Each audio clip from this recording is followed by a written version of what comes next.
शेतकरी मित्रांनो, तुमच्या पिकांची मुळे वाढत नाहीत का? पिकांची वाढ थांबली आहे का?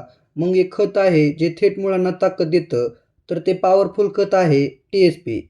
आज आपण याच खताचे फायदे जाणून घेणार आहे आणि याचा योग्य वापर पण जाणून घेणार आहे. टी-एस-पी खत म्हणजे काय? तर टी-एस-पी म्हणजेच ट्रिपल सुपर फॉस्फेट. तर यात जवळपास 46% फॉस्फरस असतो. हे खत प्रामुख्याने मुळांची वाढ, फुलधारणा आणि ऊर्जा निर्मितीसाठी वापरलं जातं. आता या खताचे फायदे काय होतात ते जाणून घेऊया. तर मुळांची झपाट्याने वाढ होते.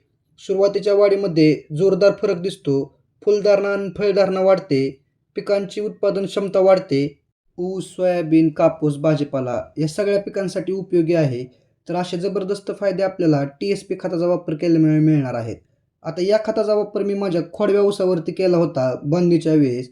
त्याचे मला खूप चांगले रिझल्ट मिळालेले आहेत. तर शेतकरी बांधवांनो, जर तुमचं पीक वाढत नसेल तर टी-एस-पी एकदा वापरून बघा आणि अशीच शेतीविषयक माहितीसाठी आपल्या ई आर फार्मर या यूट्यूब चॅनलला सबस्क्राईब करा. धन्यवाद.